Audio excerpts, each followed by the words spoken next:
नाज़रीन, मदई जी मावा के आम ख़बर ॾींदा हलूं त मदई में पावर हाउस से सरदार चंगेज़ खान पंवर जे मान में मीर ग़ुलाम मुर्तज़ा पंवर, डॉक्टर यूसुफ पंवर, डॉक्टर नसरुल्ला पंवर ॿियनि जी मेज़बानी में शानदार आरजियाणू ऐं लंच पार्टी जो एहतमाम कयो वियो। जी नाज़रीन, हिन वक़्तु तव्हां लाइव मनाज़िर ॾिसो था पिया त पंवर बिरादरी जो सरदार चीफ सरदार मीर चंगेज़ खान पंवर हींअर पंडाल में पहुचण वारा आहिनि ऐं हिन वक़्तु सरदार मीर चंगेज़ खान पंवर जो पंवर बिरादरी ऐं ॿिया आयल शहरी पुरतपाक इस्तक़बाल करे रहिया आहिनि ऐं गुलनि जी वर्खा पिणु कई पई वञे। नाज़रीन, सरदार मीर चंगेज़ खान पंवर सां गॾु पंवर बिरादरी जे नौजवाननि जो दिलनि जी धड़कन प्रिंस मीर फ़हद खान पंवर जिन पिणु मौजूदु आहिनि।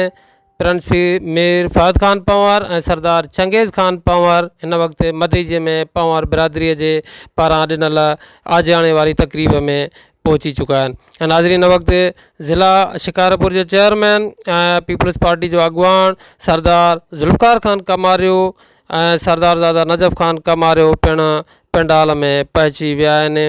नाज़रीन, ही तक़रीब आहे पंवर बिरादरी जे तरफ़ां जेका सरदार चंगेज़ खान पंवर जे मान में ॾिनल आजियाणे जे हवाले सां मुनाक़िद कई वई आहे।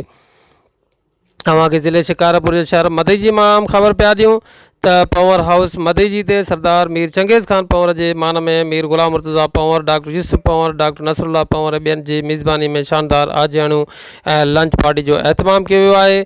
चेयरमैन ज़िले शिकारपुर सरदार ज़ुल्फ़कार खान कमारियो पिणु तक़रीब में महिमान ख़ासि तौरु शिरकत कई आहे। तक़रीब में सरदार ज़ादा प्रिंस मीर फ़हद खान पंवर, सरदार ज़ादा नजफ़ खान कमारियो, तक़ीअबाज़ कमारियो, मीर किफ़ायत अली शाह, एडवोकेट फ़तेह मोहम्मद उर्फ़ बाबर शाह ऐं ॿियनि पिणु ख़ुसूसी शिरकत कई आहे। तक़रीब में जैकाबाद, शिकारपुर, लाड़काना, बाडर तोड़े ॿियनि इलाइक़नि खां पिणु पंवर बिरादरी जे मुअज़्ज़िज़नि शिरकत कई आहे। एडवोकेट तौफ़ीक़ पंवर तिलावत कलाम पाक सां प्रोग्राम जी शुरूआत कई आहे, जॾहिं त प्रोग्राम जे ऑर्गेनाइज़र मीर ग़ुलाम मुर्तज़ा पंवर आयल महिमाननि खे आजियाणू पेश कयो।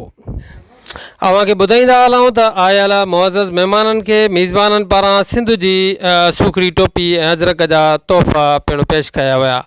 जी नाज़रीन, हिन वक़्तु आयल महिमाननि खे सिंध जी सूखड़ी टोपी अजरक जा तोहफ़ा पेश कया पिया वञनि।